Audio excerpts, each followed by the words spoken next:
야고보서 4장 1절로 17절까지입니다. 같이 읽습니다. 시작.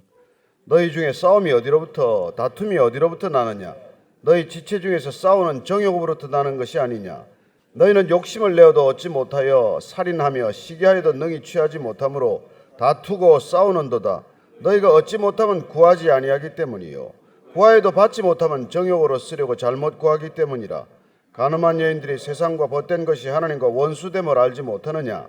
그런즉 누구든지 세상과 벗이 되고자 하는 자는 스스로 하나님과 원수되는 것이니라. 너희는 하나님이 우리 속에 거하게 하신 성령이 시기하기까지 사모한다 하신 말씀을 헛된 줄로 생각하느냐? 그러나 더욱 큰 은혜를 주시나니 그러므로 일렀으되 하나님이 교만한 자를 물리치시고 겸손한 자에게 은혜를 주신다 하였느니라. 그런즉 너희는 하나님께 복종할지어다. 마귀를 대적하라. 그리하면 너희를 피하리라. 하나님을 가까이 하라. 그리하면 너희를 가까이 하시리라. 죄인들아 손을 깨끗이 하라. 두 마음을 품은 자들아 마음을 성결하게 하라. 슬퍼하며 애통하며 울지어다. 너희 웃음을 애통으로 너희 즐거움을 근심으로 바꿀지어다. 주 앞에서 낮추라. 그리하면 주께서 너희를 높이시리라. 형제들아 서로 비방하지 말라. 형제를 비방하는 자나 형제를 판단하는 자는 곧 율법을 비방하고 율법을 판단하는 것이라. 내가 만일 율법을 판단하면 율법의 준행자가 아니요 재판관이로다. 입법자와 재판관은 오직 한 분이시니 능히 구원하기도 하시며 멸하기도 하시느니라. 너는 누구이기에 이웃을 판단하느냐? 들으라. 너희 중에 말하기를 오늘이나 내일이나 우리가 어떤 도시에 가서 거기서 1년을 머물며 장사하여 이익을 보리라 하는 자들아, 내일 일을 너희가 알지 못하는도다. 너희 생명이 무엇이냐? 너희는 잠깐 보이다가 없어지는 안개니라. 너희가 도리어 말하기를 주의 뜻이면 우리가 살기도 하고 이것이나 저것을 하리라 할 것이거늘 이제도 너희가 허탈한 자랑을 하니 그러한 자랑은 다 악한 것이라. 그러므로 사람이 선을 행할 줄 알고도 행하지 아니하면 죄니라. 아멘. 믿음으로 산다는 것, 우리가 믿음으로 산다는 게 도대체 무엇인지 야고보는 초대교회 성도들에게 이런 것이야말로 믿음의 삶이 아니냐라고 간절하게 얘기하는 어떤 그런 마음의 정성을 느끼게 됩니다. 우리가 믿음으로 산다는 것이 삶에서 우리가 일상적인 삶의 모든 영역에서 그 믿음이 하나님을 드러내는 삶이라고 한다면은 우리는 우리 자신을 드러내고자 살아가는 세상 사람들과 어떻게 같을 수가 있겠느냐는 것이죠. 어떻게 세상 사람들하고 또 부딪힐 수가 있겠느냐고 말하는 것입니다. 오늘 이 사도 야고보가 우리가 세상과 벗하지 말고 진정으로 하나님과 벗하는 삶, 그 믿음의 삶에 대해서 우리에게 몇 가지 사인들을 알려주고 있습니다. 첫째, 1절 한번 말씀 읽겠습니다. 시작. 너희 중에 싸움이 어디로부터 다툼이 어디로부터 나느냐? 너희 지체 중에서 싸우는 정욕으로부터 나는 것이 아니냐? 특별히 어쩌면 지금 야고보는 교회 안에서 일어나는 다툼과 분쟁 같은 것에 대해서 얘기해주고 있는 것이죠. 교회 안에서 어떻게 다투고 이렇게 싸우는 일들이 있을 수 있다는 것입니다. 무엇 때문이라고 말합니까? 그 다툼, 싸움, 이 전쟁 용어예요. 그야말로 목숨 걸고 싸우는 것들은 어디서부터 나느냐? 너희 지체 중에서 싸우는 정욕으로부터 나는 것이 아니냐? 이렇게 말합니다. 우리가 밖에서 일어나는 싸움은 사실 우리 안에서 내면에서 시작된 싸움입니다. 밖에서 그냥 싸움이 일어나지 않는 것이죠. 내 안에서 일어난 갈등으로부터 비롯된다는 것을 얘기해 주고 있습니다. 여러분, 내 마음이 평온한데 누구랑 싸우겠습니까? 내 마음에 지금 요동치고 있는 어떤 내 안에 내면의 갈등이 고스란히 밖으로 투영되는 것들이 싸움이고 분쟁이라고 말하는 것이죠. 그렇습니다. 신앙은 궁극적으로 우리 내면의 문제를 먼저 해결하는 우선순위를 두고 있습니다. 내 안에 먼저 이 내 안의 갈등이 해결되어야 밖의 갈등이 해결된다는 것을 우리는 경험하지 않습니까? 내가 속이 부글부글 끓는데 누구랑 편안하게 지나겠습니까? 그래서 우리가 어떤 분쟁이 있다면 그걸 내 안을 들여다보는 그런 계기로 삼아야 한다는 것이죠. 밖에서 일어나는 모든 일들이 내 안에서 투영된 것이라는 것, 이게 성숙한 신앙의 진단법이에요. 그래서 사람들하고 자꾸 갈등을 빚는다면 내 안을 먼저 들여다보라는 것이죠. 무슨 문제가 내 안에 있나?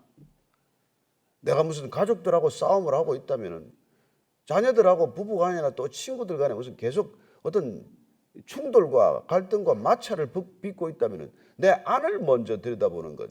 이게 신앙의 삶이라고 하는 것을 알게 됩니다. 자, 2절 3절입니다. 시작. 너희는 욕심을 내어도 얻지 못하여 살인하며 시기하여도 능히 취하지 못함으로 다투고 싸우는도다. 너희가 얻지 못하면 구하지 아니하기 때문이요 구하여도 받지 못하면 정욕으로 쓰려고 잘못 구하기 때문이라. 왜 우리가 싸우고 다툽니까?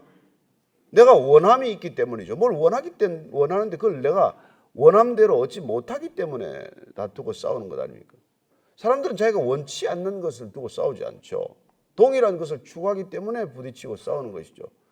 그러니 권력을 탐하는 사람들은 정치판에서 싸울 것이고, 돈을 욕심내는 사람들은 경제판에서 싸울 것이고, 뭐 인기를 놓고 싸우는 사람들은 연예계에서 또 다툴 것이고, 그런 다툼은 본질적으로 내 안에 원함이 있기 때문에 일어나는 갈등이라는 것을 말합니다.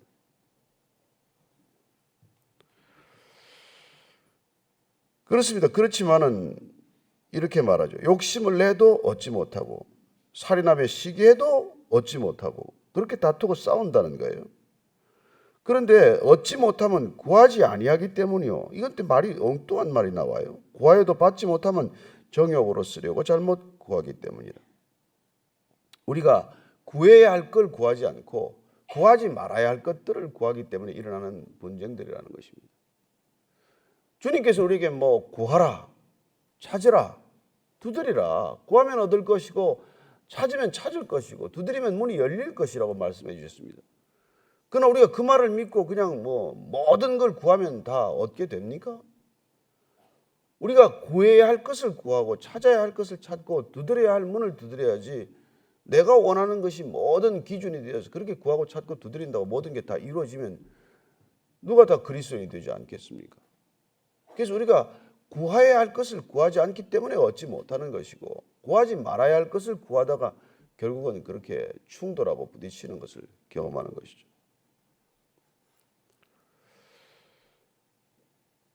제가 뭐 그 회사에 일할 때는 뭐 그렇게 뭐 눈에 불을 켜고 이렇게 힘들게 하던 관계들이 나와서 다 풀렸죠.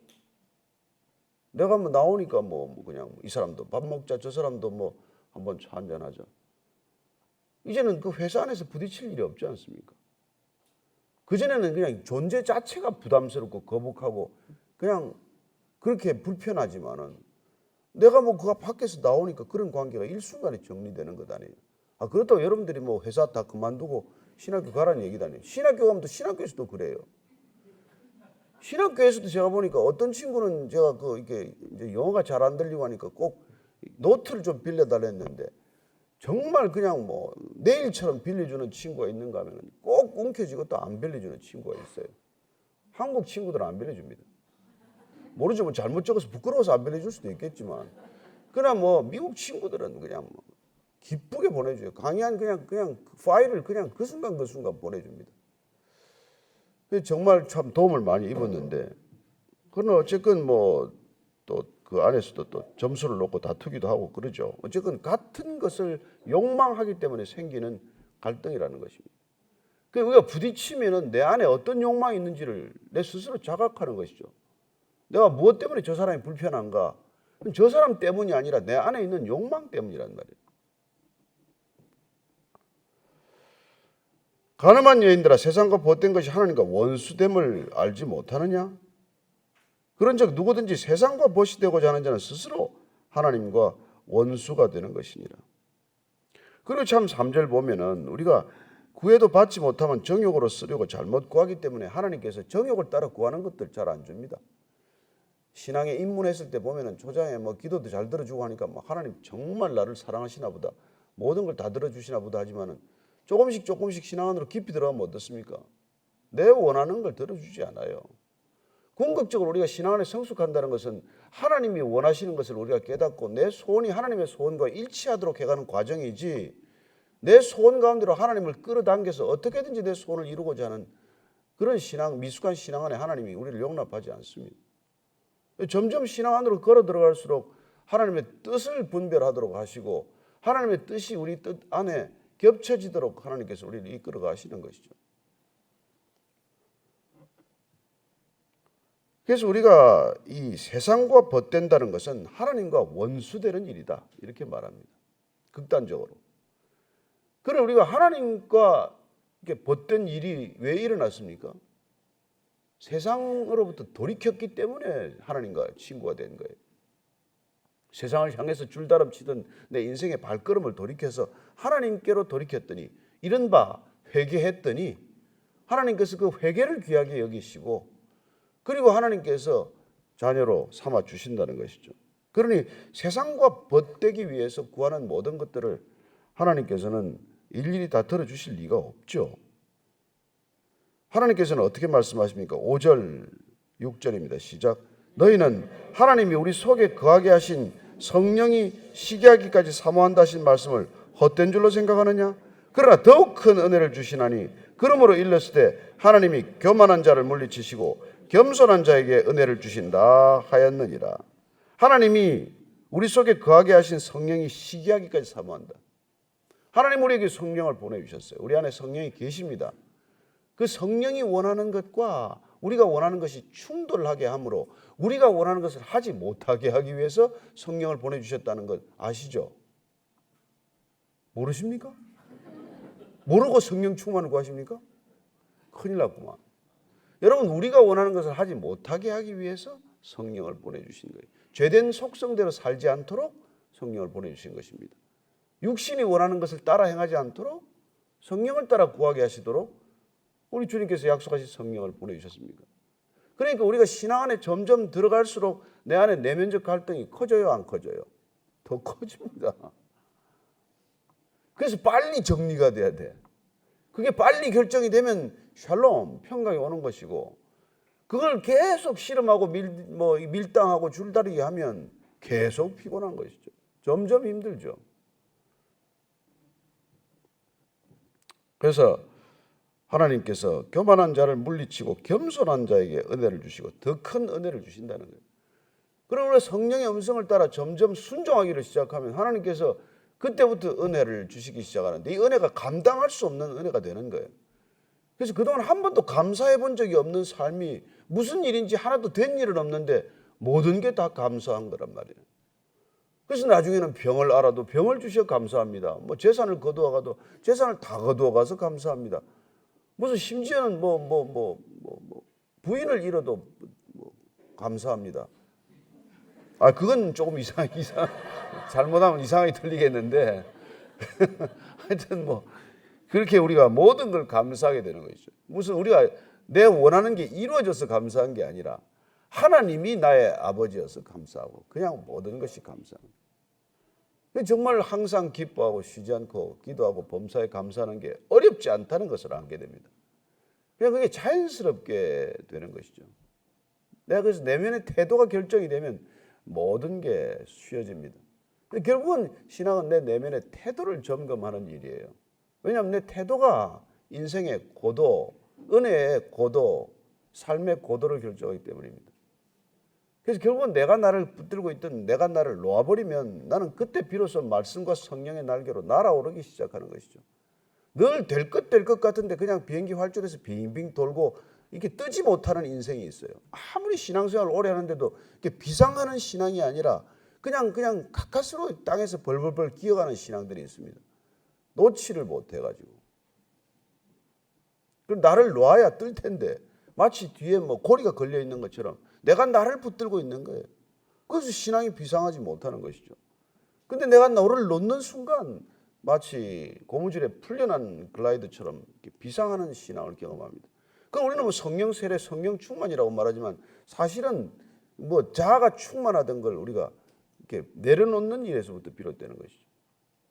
그러니 다른 종교에서도 그걸 내려놓습니다, 비웁니다 이런 표현을 하지만은 사실은 우리가 주님께 더 집중하면 되는 일을 그렇게 어렵게 표현하는 거예요. 자, 7절입니다. 시작.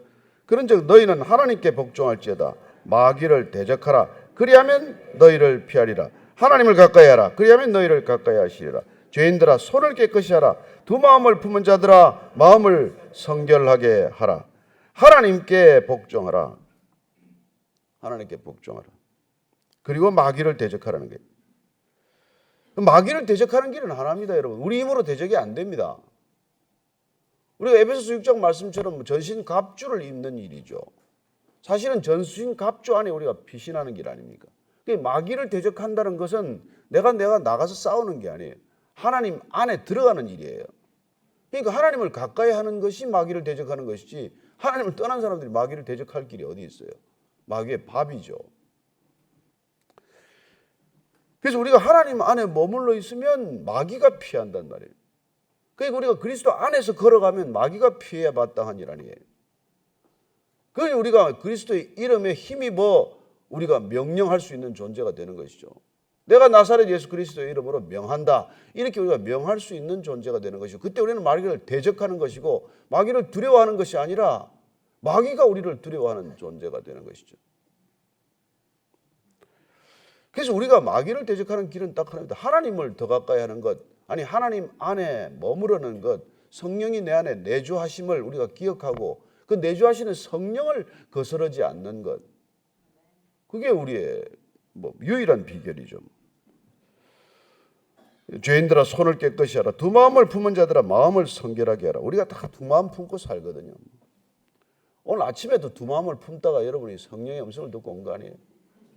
오늘 토요일은 하루 쉴까? 좀 늦게. 저도 어젯밤에 좀 늦어가지고 아침에 좀 늦게 눈을 떴는데, 참. 예. 그러다 나왔어요. 늦게 샤워하고 나왔습니다. 그냥 오지는 않았어요. 마음을 성결하게 하라는 게, 마음을 성결하게 하는. 우리는 정말 주님 안에 머물러 있는 게 마음을 성결하게 하는 길입니다. 우리가 다른 우리 힘으로 성결하게 되지 않아요. 그분을 더 많이 의식하는 것, 그밖에 없는 것이죠. 아내를 더 많이 의식하는 사람은 다른 여자를 안 쳐다봅니다. 아내를 두려워하지 않는 사람들은 다른 여자 자꾸 쳐다보잖아요. 그러니까 우리가 하나님을 두려워하는 사람은 다른 걸 더 욕심내지 않아요. 그러니까 다른 것들에 욕심을 안 내려고 애를 쓰면 갈등만 더 커집니다. 우리 하나님을 더 집중하는 것, 예수님을 더 바라보는 것. 그래서 어디 교회에서 예수 바라보기 운동 이런 거 하지 않습니까? 영성 일기를 매일 쓰자. 내가 뭘 바라보고 있는지를 내가 점검해보자. 그런 노력들을 하는데 정말 중요한 노력들이죠. 나는 24시간 무슨 생각을 하고 있나? 내 생각 일지를 한번 써보자. 그런 분도 계세요. 참. 자, 9절입니다. 시작. 슬퍼하며 애통하며 울지어다. 너희 웃음을 애통으로, 너희 즐거움을 근심으로 바꿀지어다. 주 앞에서 낮추라. 그리하면 주께서 너희를 높이시리라. 이것도 무슨 말이에요? 이것도 왜 슬퍼하라고 그러고 애통하라고 그러고 울라고 그럽니까? 왜 또 웃음을 애통으로 바꾸고 즐거움을 근심으로 바꾸라고 말합니다.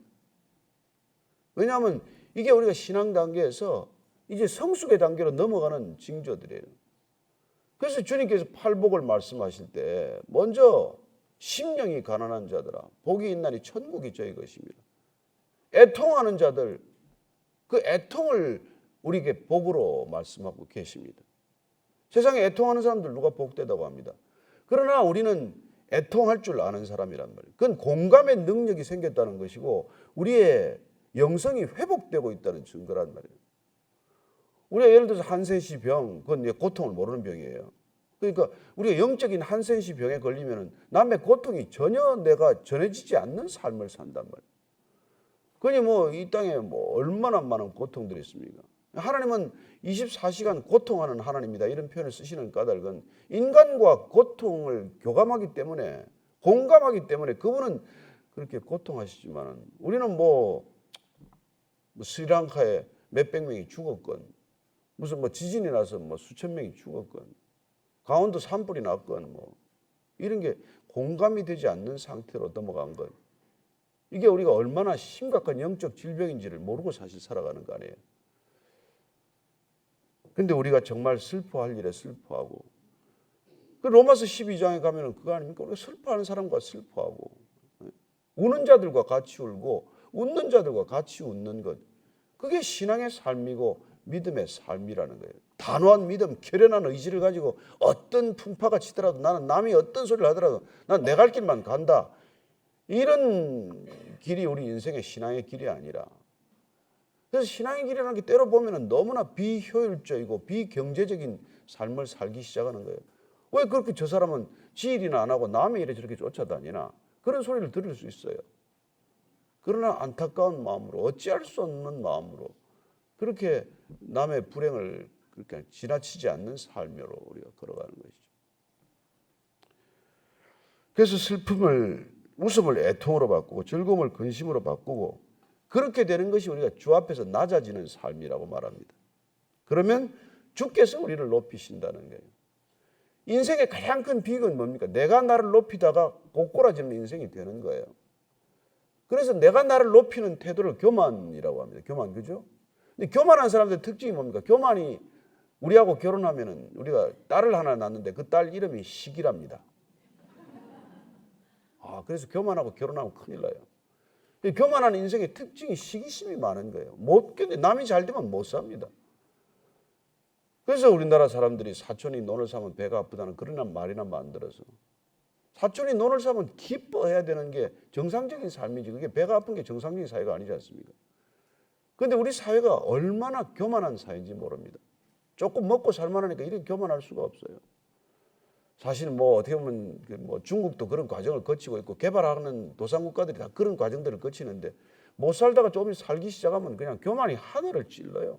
교만이 하늘을 찌릅니다. 어디 사람들한테 무시당하다가 무슨 권력이라도 쥐면 교만이 하늘을 찔러요. 사람을 사람같이 보지 않습니다. 그런 사람들은 매일 시기라는 딸을 하나씩 낳는 거예요. 못 견디는 것이죠. 자기가 얼마나 괴롭겠습니까? 그런 사람들의 특징이 또 서로 비방하는 것입니다. 자, 11절 12절입니다. 시작. 형제들아, 서로 비방하지 말라. 형제를 비방하는 자나 형제를 판단하는 자는 곧 율법을 비방하고 율법을 판단하는 것이라. 내가 만일 율법을 판단하면 율법의 준행자가 아니요 재판관이로다. 입법자와 재판관은 오직 한 분이시니 능히 구원하기도 하시며 멸하기도 하시느니라. 너는 누구에게 이웃을 판단하느냐? 우리 야고보 사도가 주님 하신 말씀을 정확히 잘 기억하고 있습니다. 그래서 사실 주님을 각주하듯이 이렇게 지금 얘기하고 있는 것이죠. 주님께서 뭐랍니까? 비판하지 말라. 내가 비판하는 그 헤아림으로 너도 헤아림을 당할 것이라고 말씀하셨던 그런 주님의 보석 같은 가르침들을 다시 야고보가 현실적인 믿음의 태도 가운데 이걸 설명하고 있는 것이죠. 그래서 우리가 믿음은 이런 행함으로 드러난다. 이런 행함으로 드러나지 않는다면 그 믿음이 과연 믿음이냐? 이 얘기를 사실 반복해서 우리에게 들려주고 있는 것입니다. 서로 비방하는 이유가 뭐라고요? 믿음이 없어서 그런 거예요. 믿음의 태도나 믿음의 삶이 아닐 때 우리는 비판적이 되고 비난하는 삶을 살기 시작한다는 것이죠. 그래서 이게 우리가 이 언론이 지나친 시대를 산다는 게 지극히 위험한 시대입니다. 그죠? 입 달린 사람마다 비판을 쏟아내는 사회거든요. 이 댓글 문화가 처음에는 신선한 무슨 투웨이 커뮤니케이션이다 하다가 사실 요새 댓글 막는 그런 사이트도 많고 그러지 않습니까?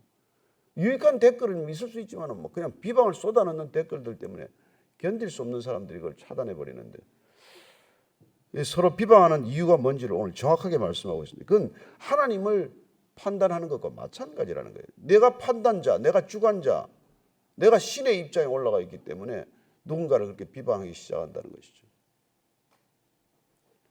그러니 당신이 입법관이요 재판관이 된 그런 입장이니 너는 하나님 위치에 올라간 것 아니냐. 그래서 진짜 법 쪽에 있는 분들, 그 다음에 언론계에 있는 분들, 또 이런 누구를 가르친다는 사람들, 이 사람들 정말 위험한 삶을 사는 거예요. 어떤 전문성을 가지고 열심히 살아가는 사람들이 이렇게 살지 않습니다. 자기 일이 바빠서 남의 일에 그렇게 콩나라 감나라 대추나라 하지도 않아요. 근데 이게 판단하는 직업에 있는 사람들은 정말 어떻게 보면 본인 스스로 불행한 직업이라고 그걸 깨달아야 됩니다. 늘 사람을 판단하고 앉아 있으니까. 사람을 판단하는 동안은 사랑하지 못합니다. 우리는 어떻게 보면 판단 중지의 순간부터 사랑하기 시작하는 거예요. 우리가 아이를 날마다 판단하면 그 아이 사랑 못합니다. 그러니 만나도 잔소리하죠. 그러니까 우리가 사랑한다는 것은 그런 내가 판단하는 자의 입장에서 내려왔을 때 사랑이 시작되는 것이지, 내가 판단자가 된다는 것은 내가 한 차원 높은 차원에서 내가 너를 내려다보고 있는데 내가 사랑하는 것이 아니라 내가 그냥 시혜를 베푼다고 생각하는 것이죠. 뭐 저도 늘 그렇게 살았고요. 특별히 뭐 제가 뭐 이렇게 아내를 볼 때 나이도 몇 살 아래지. 이러니까 늘 이렇게 아래로 내려다보는 그런 삶을 살면서 정작 사랑한다고 착각하는 것이죠. 사랑은 대등한 눈높이에서도 아니에요. 그 눈높이보다 내려가야 사랑이 시작되는 거죠. 발을 씻어줄 때 사랑이 시작되는 것이죠. 발 씻어라. 이 사랑이 됩니까? 자기 전에 발을 씻으라니까.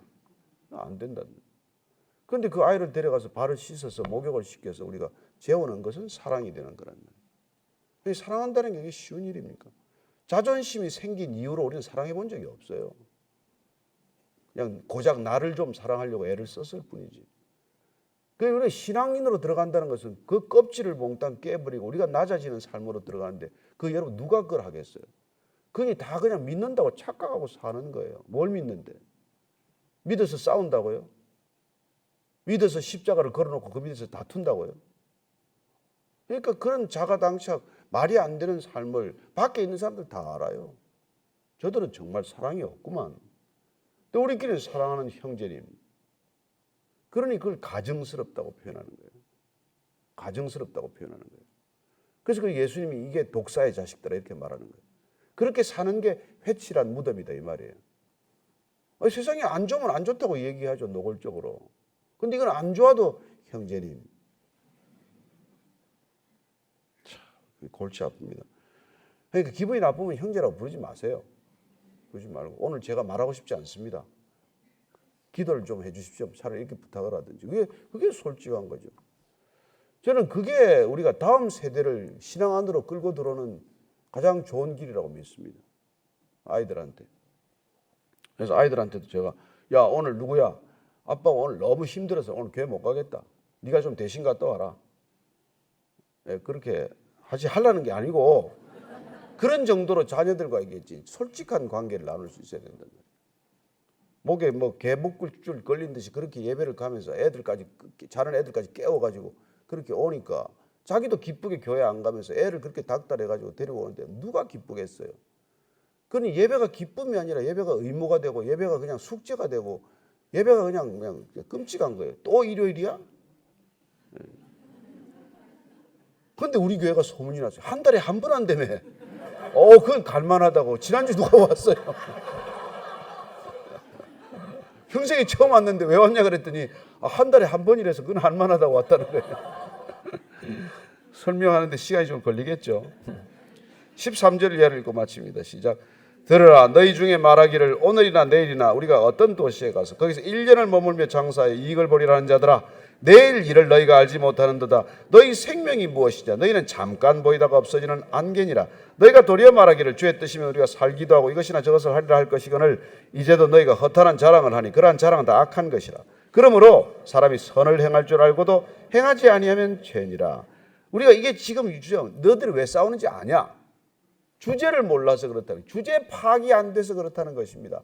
그렇습니다. 인생은 자기가 자기 자신을 아는 만큼 사는 것입니다. 나이만큼 사는 게 아니에요. 내가 누구인지를 아는 만큼 사는 것이고 하나님이 누구인지를 아는 만큼 삶의 영역이나 지경은 확장되는 것입니다. 그러니 나를 알라. 이게 철학적 명제 아닙니까? 너 자신을 알라. 네 주제를 알라. 좀 더 저급하게 얘기하면 네 꼬라지를 알라. 얘기 아니에요. 네가 어떻게 생겼는데? 너가 장사한다고 가서 뭐 돈 벌면 뭐하냐? 하루아침에 거두가면 누구게 되는데? 주님도 그렇게 말씀하지 않았습니까? 그리고 오늘 야고보는 말합니다. 넌 잠깐 보이다가 없어지는 안개다, 안개. 여러분 옆에 사람 한번 안개 한번 쳐다보십시오. 오늘 안개가 떴군요. 아침 이슬과 같죠? 해가 뜨면 아침 이슬, 그 아름답고 영롱한 이슬이 사라지는 것이죠. 저도 그 한때 이게 안개 속을 거니는 걸 아주 좋아했습니다. 헤르만 헤세의 시를 외우면서 말이에요. 임네벨이라는 시를 외우면서 그렇게 다녔어요. 그 짙은 안개, 신비한 안개가 해 뜨면 순식간에 사라지는 것 아닙니까? 그렇다면 뭡니까? 한순간 존재했다고 믿는 게 존재했습니까? 흔적도 없는 게 무슨 존재예요? 인간이 그런 존재라고 말합니다. 우리가 지금 50년, 100년 뒤에 여기 있을 사람이 누가 있어요? 우리는 잠시 존재하는 거란 말이에요. 영원이라는 시간 속에 무한이라는 공간 속에 그 접점에 그냥 잠깐 보였다가 없어지는 존재란 말이에요. 근데 뭘 그렇게 욕심낼 게 있고 싸울 게 있냐는 겁니다. 존재하는 기쁨 자체를 갖는 건 그거 이상 뭘 바랄 건데. 자, 그렇잖아요. 그래서 오늘 여러분들 정말 이 순간을 기뻐하지 못하면 뭘 기뻐하겠어요, 우리가? 안개끼리 모여가지고. 아침 7시에 없어지는 감기가 있고 8시에 없어지는 안개가 있고 결국 안개는 다 거치고 말 텐데 다 없어질 텐데. 그죠? 그래서 참 자랑하는 게 이게 허탄하다는 거예요. 헛된 자랑이라는 거예요. 뭐 팔로워가 너 몇 명이니? 요새 팔로워 늘었니? 그 교회는 헌금 얼마 들었는데? 몇 명이나 모인대?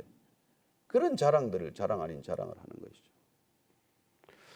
그래서 오늘 사도 야고보는 두 가지 결론을 냅니다. 사람이 선을 행할 줄 알고도 행하지 않으면 죄다. 지금까지는 하지 말아야 할 죄를 말하고 두 가지 죄를 말해요. 이걸 갖다가 행해야 될 걸 안 하는 죄, 하지 말아야 될 걸 범하는 죄, 이걸 동일하게 지금 보고 있습니다. 이게 우리한테는 큰 부담이요. 하나의 사람 신앙의 어떤 책무를 말하는 것이죠. 우리 신앙은 두 가지 우리에게 죄를 깨닫게 합니다. 하지 말아야 할 걸 행할 때 오는 범죄, 마땅히 행해야 할 것을 하지 않는 죄를 말하는 것이죠. 마땅히 해야 할 걸 행하지 않는 걸 다른 사람들은 죄라고 말하지 않습니다. 우리는 그걸 죄성이라고 말하는 것이죠. 그래서 우리가 sin of commission, 뭘 범해서 저지른 죄죠. sin of omission, 안에서 범죄를 할 수 있다는 겁니다. 자, 서로 사랑하라. 근데 안 했어요. 그럼 저와 여러분은 죄 짓고 있는 거예요. 답답하죠? 빠져나갈 구멍이 없죠? 그래서 우리가 이 성령 충만해야 한다는 거죠. 나를 기준으로 삼으면 항상 오르락내리락 해요. 그게 항상적인 신앙이 될 수가 없다고. 그래서 우리가 척도가 아니라 내 안에 계신 성령님은 온도가 변함이 없어요. 그분을 의지하는 삶이어야 한다 이 말입니다. 결국은 죄인들은 늘 자기를 자각하고 의식하고 자기를 기준 삼지만 우리는 늘 변함이 없고 영원하신 그분을 기준으로 삼기 때문에 우리 삶은 얼마나 항상성을 지니는지요. 늘 시종여일한 삶을 산다는 것입니다. 너무 오르락내리락 하지 마시고 오늘도 주님과 함께 기쁘게 주말을 기대하시길 바랍니다. 무별 예배를 기대하십시오. 네, 같이 기도할 때 오늘 주님 앞에서 저를 낮추기를 원합니다. 때가 되면 주님이 높여주실 줄로 믿습니다. 내가 나를 높이고자 하는 이 교만에서 벗어나게 해 주옵소서. 교만과 결혼해서 시기라는 딸을 낳는 일 없게 해 주옵소서. 그렇게 한번 기도하십시다. 하나님 아버지, 우리 안에 있는 어처구니 없는 일들이 있습니다. 내가 누구인지를 몰라서, 내가 주제 파악을 못해서 내 모습을 잊어버리고 잠시 거울 보고 갔다가 잊어버리는 내 모습처럼 그렇게 주님 날마다 실족하고 맙니다. 하나님, 늘 하나님께 비추어 내가 누구인지를 알게 하여 주옵소서. 이 잠깐 보이다가 없어지는 아침 이슬과도 같고 아침 안개와도 같은 이 존재가 하나님, 세상의 것들, 허탄한 것들 자랑하지 않게 도와주시고 오직 하나님 한 분만을 자랑할 수 있는 참된 믿음의 기초를 허락하여 주옵소서. 하나님이 나의 아버지여서 나는 부족함이 없습니다. 하나님이 나의 아버지여서 불만이 없습니다. 하나님이 나의 아버지여서 불평이 없습니다. 나는 누군가를 비난하고 비판할 자격이 없습니다. 누군가 형제와 자매를 비판한다는 것은 하나님을 비방하는 것과 마찬가지라는 것 알게 되었사오니 하나님, 그저 하나님이 우리를 긍휼히 여겨주셨듯이 우리 또한 모든 사람들을 불쌍히 여기는 그런 넉넉한 인간 되게 하여 주시옵소서. 정말 우리가 모르기 때문에 살아가죠. 유성이 수없이 이 지구를 스쳐가지만은 우리는 모르기 때문에 편안히 잠을 잡니다. 이 나라가 얼마나 위험한 지경으로 빠져들고 있는지를 우리가 모르기 때문에 발을 뻗고 잡니다. 그러나 모르는 건 모른다고 치더라도 하나님, 이 나라 이 민족을 주님께서 지켜주십시오 하는 이 기도는 잊지 마시기를 바랍니다. 우리가 나라와 민족을 위해서 한 번 더 기도하겠습니다. 하나님, 얼마나 위험한 지경인지 주님 우리는 모릅니다. 그러나 하나님은 다 아십니다. 단 한 가지 저희들이 기도하는 것은 저희들 남은 자 7,000명의 기도를 헛되이 하지 말아 주시옵소서. 이 나라의 민족을 위해서 부르짖어 기도하는 사람들의 기도, 눈물의 기도, 통곡의 기도, 탄식의 기도를 주님 꼭 들어 응답하여 주옵소서. 하나님, 우리의 소원은 단 한 가지입니다. 우리의 소원은 단순한 통일이 아니라 주님을 예배하는 것입니다. 남과 북이 합쳐서 함께 예배드리는 것입니다. 주님, 마음껏 주님을 찬양하게 하여 주옵소서. 주님을 마음껏 예배드릴 수 있도록 제발 좀 도와주옵소서. 하나님 아버지, 끝으로 한 가지, 정말 우리의 자녀들 다음 세대를 위해서 한 번 더 기도합시다. 간절한 마음으로 기도하십시다. 저 자녀들 돌아오지 않으면 우리는 헛수고입니다. 주님, 저 자녀들 발걸음 주님께로 돌이켜 주옵소서. 다시 한번 주의 이름을 부르고 기도하십시다. 주여! 주님, 자녀들 돌아오게 하여 주옵소서. 밖에서 술집에서 마약에 빠져서 주님 헛걸음질하는 저 청년들 돌아오게 하여 주옵소서. 저들이 희망입니다. 저들이 소망입니다. 저들이 우리의 미래입니다. 주님, 저 자녀들 돌아오게 하여 주옵소서. 술집만 문 닫는데 그치지 않고 저 발걸음 주께로 돌이키게 하여 주옵소서. 하나님, 저들이 하나님을 아버지라고 부르게 도와주십시오. 육신의 아버지를 떠나서 저들이 하나님을 아버지라고 부를 수 있도록 도와주십시오. 하나님, 저 자녀들 주님께로 돌이킬 때 하나님 이 땅에 미래가 있는 줄로 믿습니다. 참된 영적 부흥이 일어날 줄로 믿습니다. 다음 세대가 주님을 향하여 부르짖어 기도하는 세대가 되게 하여 주시옵소서. 주여, 그런 세대를 주님께 올려드리겠습니다. 저들의 발걸음을 주께로 인도하겠습니다. 모든 노력, 우리의 모든 마음과 뜻과 정성을 다하여 저들을 주님께로 인도할 수 있도록 주님 우리를 사용하여 주시옵소서. 하나님 아버지, 오늘도 잠깐 보이다가 사라지는 안개와 같은 존재가 호흡을 다하여 주님께 기도했습니다. 주님, 우리 모두의 기도 들어 응답하여 주옵소서. 사무엘의 기도가 땅에 떨어지지 않고 다 응답되었듯 우리의 기도 또한 주님께 모두 응답되고 땅에 떨어지지 않게 도와주시옵소서. 이 나라의 민족 불쌍히 여기시고 다음 세대를 주께로 인도하게 하여 주옵소서. 이제는 우리 구주 예수 그리스도의 은혜와 아버지의 사랑과 성령의 기름 부으심이 오늘 말씀대로 교만하지 않고 자랑하지 않고 헛하는 것 붙들고 추구하지 않고 오직 영원한 하나님의 말씀, 영영한 하나님의 말씀 따라 살기를 결단한 이 자리에 고개 숙인 모든 말씀의 사람들 위해 지금부터 영원까지 함께 하시기를 간절히 축원하옵나이다. 아멘.